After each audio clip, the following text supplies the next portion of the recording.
Tes, tes. Apa suara saya terdengar? Iya, terdengar. Kedengeran, Mbak.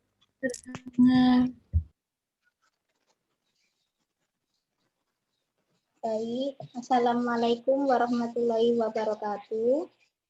Kami dari kelompok 11 akan mempresentasikan diskusi paper kami tentang International Financial Market. Next.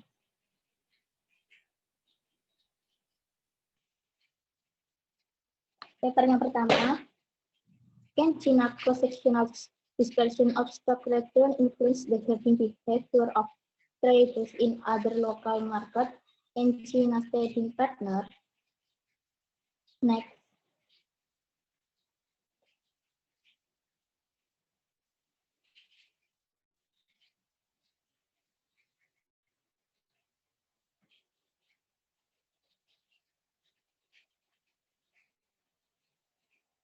Paper ini membahas pengaruh pasar saham Tiongkok di pasar lokal serta mitra dagang utamanya dengan metode cross-section. Makalah ini menjelaskan beberapa hasil yang signifikan dan tidak signifikan serta untuk fase pasar saham Tiongkok saat menghadapi bergejolak. Pikhandani dan Sharma mengatakan alasan terpenting untuk perilaku menggiring di pasar internasional adalah karena informasi yang tidak sempurna, kekhawatiran tentang reputasi dan struktur kompensasi yang membandingkan kinerja seseorang dengan kinerja profesional serupa lainnya. Menggiring adalah perilaku yang tidak bisa diukur secara langsung. Namun, ini hanya dapat ditentukan dengan meninjau parameter tertentu yang relevan dan terukur. Sebuah studi yang berfokus pada pelacakan perilaku mengiring di antara para pedagang saham mengandalkan dua jenis penelitian utama. Jenis pertama berfokus pada data transaksi dan jenis kedua berfokus pada pemeriksaan pada penyebaran cross-seksional dari pengembalian saham. Lanjut. Untuk memeriksa pengaruh pasar Tiongkok atau pasar lokal lain, penulis memperkirakan model sebagai berikut. Hasilnya menunjukkan bahwa CSID, Cross-Sectional Average Deviation Tiongkok, memiliki pengaruh dominan di Hong Kong, India, Israel, Malaysia, Pakistan, Singapura, Korea Selatan, Taiwan, Thailand, Turki, Uni Emirat Arab, dan Vietnam. Lanjut.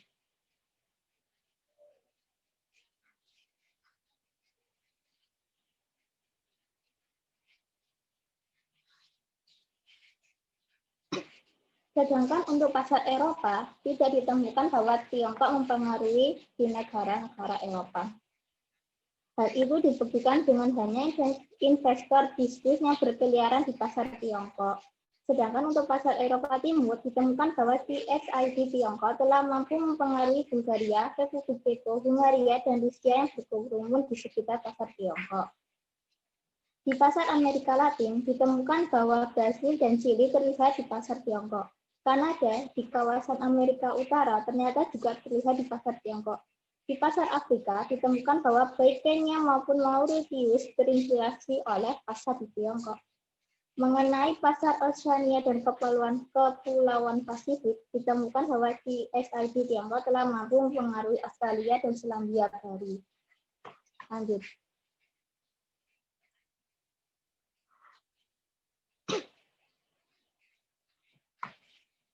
Era yang bergejolak di pasar saham Tiongkok dimulai pada 12 Juni 2015 dan berakhir pada awal Februari 2016, dan juga pengaruh dari perang dagang AS Tiongkok. Oleh karena itu, masalah pertama yang dikaji adalah apakah hal tersebut berefek terhadap 55 pasar lokal dan mitra dagang Tiongkok. Dikelompokkan menurut tingkat perdagangan lebih kuat selama periode turbulensi daripada periode tenang, mengingat ketergantungan yang kuat pada ekonomi Tiongkok secara global. Selama periode pergolakan, banyak pasar yang mulai terpengaruh dan menjadi intens karena kehilangan arah dan perasaan panik. Hal ini dibuktikan karena mereka berpendapat bahwa saling mempengaruhi adalah hal biasa selama tekanan pasar. Investor mungkin tidak memiliki cukup waktu untuk mengumpulkan dan menganalisis informasi dari banyak sumber. Akibatnya, investor mungkin berkumpul selama periode yang bergejolak. Namun, tidak ditemukan kondisi pasar Tiongkok apapun yang mempengaruhi pasar Amerika Utara. Oleh karena itu, dapat disimpulkan bahwa gejolak pasar saham Tiongkok telah dapat mempengaruhi sebagian besar pasar di Asia, Afrika, Eropa Timur, dan Eropa, tetapi tidak untuk pasar Amerika Utara dan kepulauan Oseania dan Pasifik. Mungkin karena gejolak pasar saham Tiongkok dianggap sebagai urusan internal Tiongkok, sedangkan perang dagang AS Tiongkok adalah urusan dunia, dan itu mempengaruhi sebagian besar pasar saham global. Lanjut. Kesimpulannya, Tiongkok tidak memainkan peran yang signifikan dalam mempengaruhi kegiatan pasar lokal lain yang berkerumun di sekitar pasarnya. Hal itu terjadi karena, satu, Tiongkok adalah pasar untuk negara berkembang dan bursa sahamnya belum sebesar bursa efek New York. Karena itu masih belum bisa mempengaruhi pasar internasional. Tiongkok bukanlah pusat pemrosesan informasi global. Para investor Asia lebih memilih mengikuti strategi investasi dan berita pasar di Wall Street yang diasumsikan menjadi pusat peredaran informasi investasi global. 3. Perdagangan tidak terjadi secara bersamaan antara pasar internasional dan pasar Tiongkok karena perbedaan zona waktu. Pasar saham yang dibuka lebih awal cenderung memiliki pengaruh yang lebih signifikan dibandingkan pasar yang akan dibuka setelahnya. Letak geografis Tiongkok yang jauh dari pasar Eropa dan Amerika Serikat. Pasar dengan jarak geografis yang lebih dekat di antara pasar lain cenderung memperlihatkan pengaruh dan dampak satu sama lain daripada pasar yang terpisah lebih jauh. Bisa disimpulkan bahwa Tiongkok merupakan Amerika Serikat karena perannya masih belum bisa menandingi pengaruh Amerika Serikat, akan tetapi sudah mampu mempengaruhi pasar lain. Untuk selanjutnya akan dijelaskan oleh teman saya.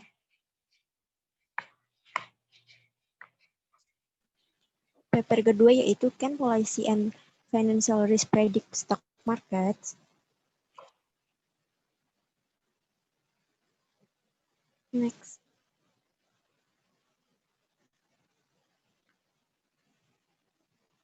Pendahuluan makalah ini menyelidiki dampak ketidakpastian pada pasar saham di seluruh dunia dan berfokus pada ketidakpastian regulasi dan keuangan.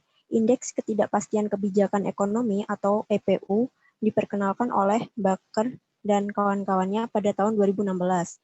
Terbentuk dari 3 komponen, yaitu yang pertama data masa berlaku kode pajak, ketidakpastian peramal ekonomi, dan frekuensi artikel di surat kabar terkemuka yang berisi kombinasi kata-kata yang mencerminkan ketidakpastian kebijakan ekonomi.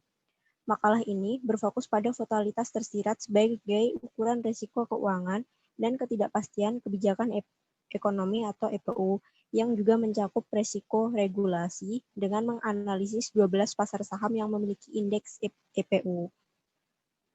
Next. Pertama-tama, penulis menyajikan regresi panel untuk seluruh periode pada Januari 2000 hingga Maret 2019. Dan kemudian untuk 3 subperiode dilambangkan dengan prakrisis yaitu pada Januari 2000 sampai Juni 2007. Lalu krisis pada Juli 2007 sampai Juni 2009 dan selanjutnya pasca krisis pada Juli 2009 sampai dengan Maret 2019. Selanjutnya, penulis menyajikan hasil regresi untuk masing-masing negara. Semua regresi yang dilaporkan di tingkat nasional disesuaikan untuk heteroskedasitas dan autokorelasi menggunakan kesalahan standar yang kuat. Regresi panel juga dikoreksi untuk ketergantungan cross-seksional. Pada regresi panel, penulis menemukan hubungan bersamaan negatif antara pengembalian pasar saham berlebih dan volatilitas tersirat. Namun, volatilitas tersirat menunjukkan tidak ada kemampuan yang signifikan secara statistik untuk memprediksi keuntungan pasar saham yang berlebihan. Ini tidak mengherankan, meramalkan keuntungan di masa depan sangatlah sulit, seperti yang disarankan oleh teori pasar yang efisien.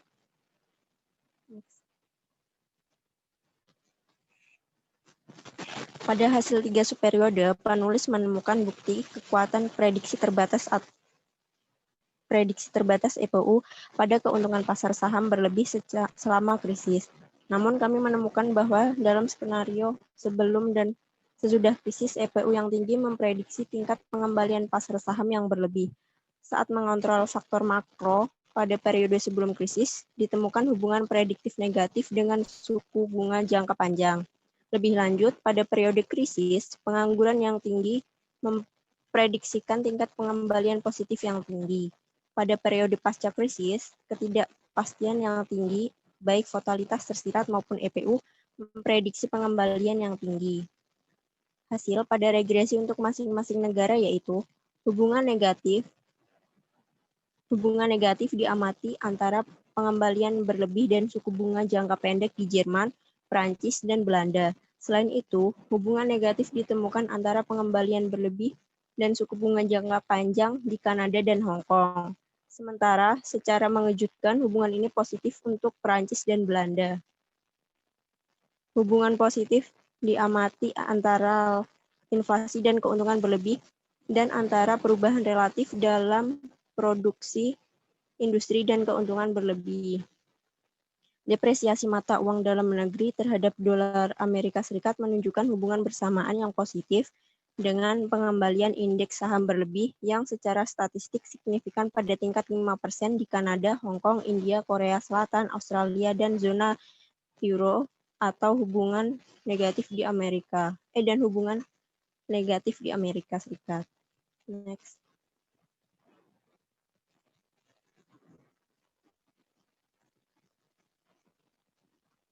Kesimpulan dari paper kedua yaitu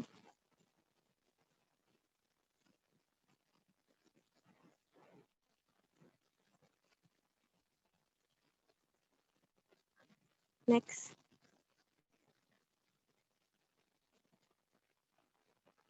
Kesimpulan dari paper kedua yaitu dalam makalah ini penulis fokus pada dua ukuran ketidakpastian, yaitu volatilitas tersirat sebagai ketidakpastian di pasar saham dan ketidakpastian kebijakan ekonomi yang menangkap beberapa sumber ketidakpastian, termasuk ketidakpastian peraturan.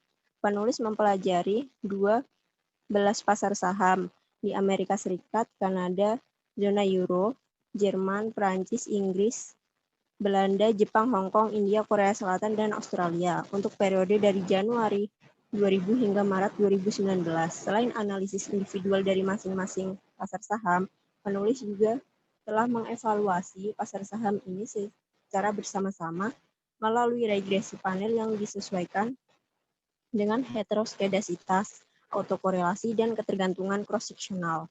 Penulis telah melakukan analisis untuk 3 subperiode berbeda, yaitu periode pra-krisis pada Januari 2000 hingga Juni 2007, periode krisis pada Juli 2007 hingga Juni 2009, dan periode pasca krisis pada Juli 2009 hingga Maret 2019. Penulis menemukan kejelasan bukti hubungan kontemporer yang negatif antara volatilitas tersirat dan pengembalian pasar berlebih di semua model penulis. Hasil ini sesuai dengan literatur pasar saham Hasil ini sesuai dengan literatur sebelumnya. Namun kemampuan volatilitas yang tersirat untuk memprediksi pengembalian pasar saham terbatas, sedangkan penulis telah menemukan bahwa tingkat EPU yang tinggi secara efektif memprediksi pengembalian pasar saham yang tinggi. Untuk mengevaluasi volatilitas tersirat,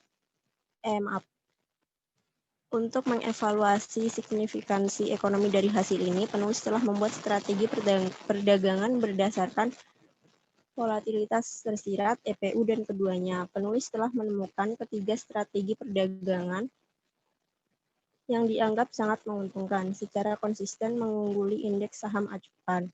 Strategi perdagangan berdasarkan EPU mengungguli strategi perdagangan berdasarkan volatilitas tersirat. Selanjutnya, paper ketiga akan disampaikan oleh teman saya.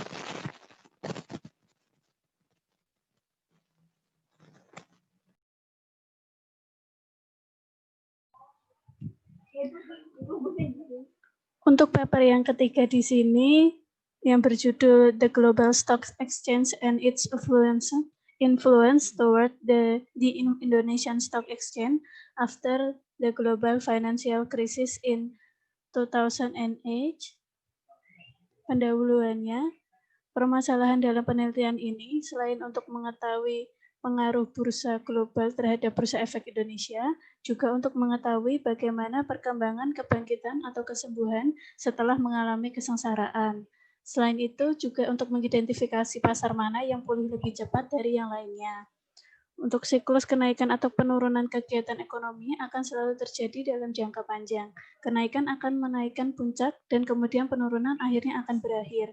Menurut Sukirno, 1985, halaman 167. Analogi ini juga terjadi di bursa efek global. Penurunan indeks akibat krisis keuangan global hanya bersifat sementara dan akan naik kembali ke posisi semula atau bahkan lebih tinggi dari biasanya karena selesainya krisis.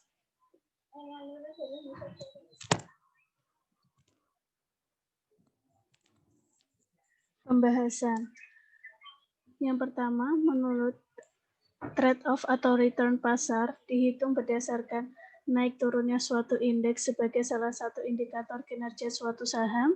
Pasca krisis keuangan global 2008, pasar saham dunia menunjukkan gairah dan kebangkitan.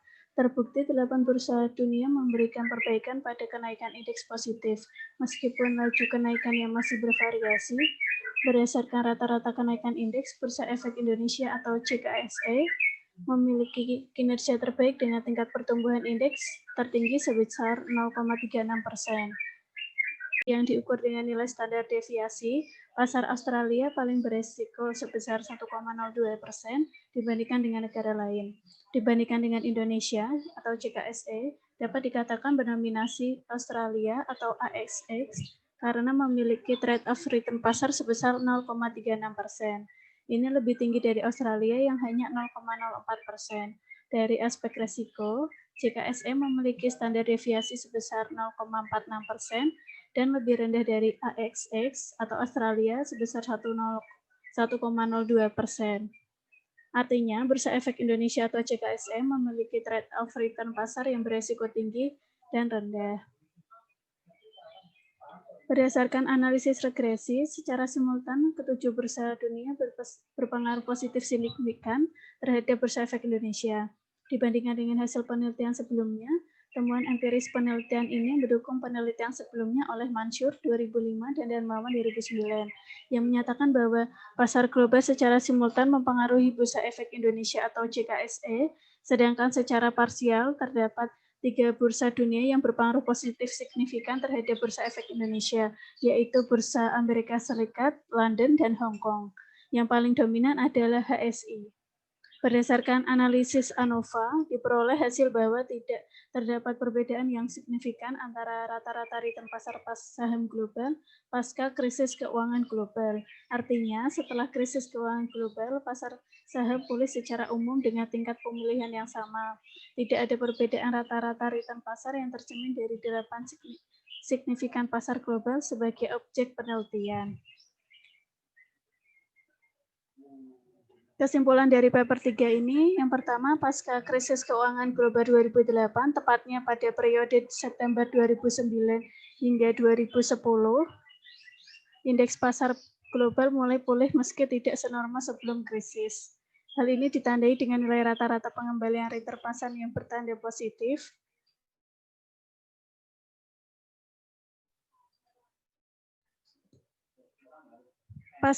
Yang kedua, pasca krisis keuangan global 2008, bursa global DJI, AXX, FTSE, HSI, NIKKEI, STI, dan KOSPI secara simultan berpengaruh signifikan terhadap Bursa Efek Indonesia atau JKSE. Namun secara parsial hanya 3 bursa yang berpengaruh signifikan terhadap JKSE, yaitu DJI, HTFSE, dan HSI. Yang ketiga, perkembangan bursa global pasca krisis tidak menunjukkan perbedaan apapun. Hal ini dibuktikan dengan tidak adanya perbedaan yang signifikan antara rata-rata trade-off returns pasar. Pasca krisis, pasar yang mengalami pertumbuhan tertinggi adalah Bursa Efek Indonesia. Hal ini ditandai dengan pasar trade of return rata-rata tertinggi jika dibandingkan dengan pasar global lainnya.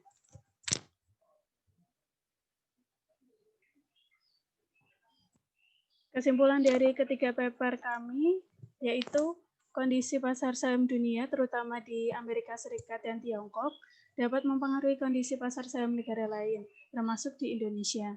Akan tetapi, kondisi pasar saham Indonesia tidak jatuh secara drastis dan pemulihannya dapat ditangani dengan cepat.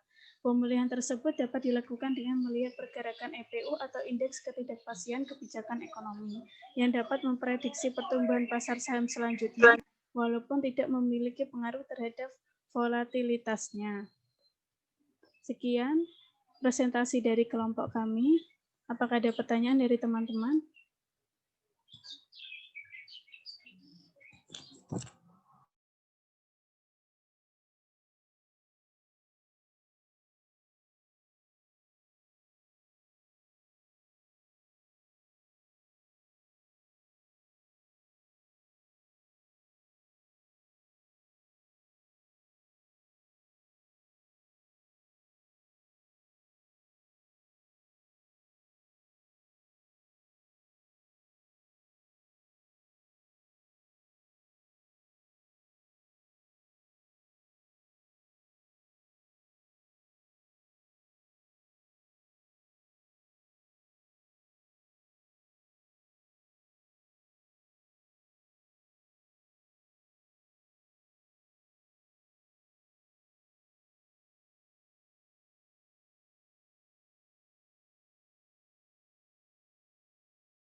Bagaimana teman-teman? Ada pertanyaan untuk kelompok ini?